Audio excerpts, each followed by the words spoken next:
புண்ணிய பூமியாம் பாரதத்தில் பிறப்பதே பெரிய விஷயம்.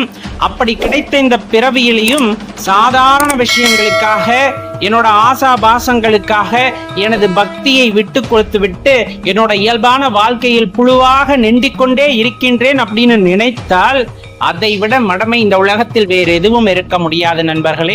கட்டாயமாக கிடைத்த வாய்ப்பானது பெரிய பொக்கிஷம் என்று தெரிந்து கொண்டு இந்த வாழ்க்கையில் இந்த வாழ்வு முடிவதற்குள் நான் இறைவனை அடைந்து விட வேண்டும் என்று முயற்சி செய்பவர்களுக்கு மட்டுமே இந்த பிறவையானது மிகவும் சிறந்த ஒன்றாக அமையும் அப்படிங்கிறதுல எந்த மாற்று கருத்தும் கொள்ள வேண்டாம். சிவ சிந்தனையில் இருப்பதும், சிவனடியார்களுக்கு தொண்டு செய்வதும், சிவபெருமானையே நினைத்து உருகுவதும், சிவனே என் வாழ்க்கை, சிவனே எனது உலகம் என்று இருப்பதும் கட்டாயமாக அவரது நினைவுகளை நமக்குள் பலப்படுத்தி கொண்டே இருக்கும். எவ்வளவு பிரச்சனைகள் வந்தாலும் அப்பிரச்சனைகள் எல்லாம் என் ஈசனுக்கு முன் ஒன்றுமில்லை அப்படின்னு தூக்கி எறியக்கூடிய அந்த மனதைரியம் அந்த மனதிடம் இருக்கும் ஒருவருக்கு கட்டாயமாக வாழ்வில் எப்படிப்பட்ட நேரத்திலும் எந்த சந்தர்ப்பத்திலும் கஷ்டம் என்பது நிகழவே நிகழாது.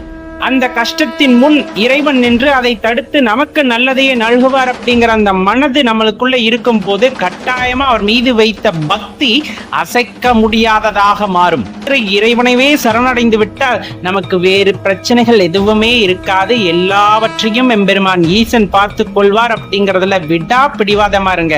கட்டாயமா நமது வாழ்க்கைக்கான ஒரு ஒளி பிறந்தே தீரும். பல சோதனை காலகட்டங்கள் வந்தாலும் அவர் மீது அசைக்க முடியாத அந்த அன்பையும் அசைக்க முடியாத அந்த நம்பிக்கையும் வைத்திருக்கும் பட்சத்தில் இம்மியளவும் உங்களுக்கு துன்பத்தை விளைவிக்க அவர் விரும்ப மாட்டார், அனுமதிக்கவும் மாட்டார் அப்படிங்கறத நல்லா தெரிஞ்சுக்கணும். வைக்கின்ற அன்பை உண்மையாகவும் தூய்மையாகவும் வைத்து விட்டால் நாம் எதை பற்றியும் கவலைப்பட வேண்டாம்.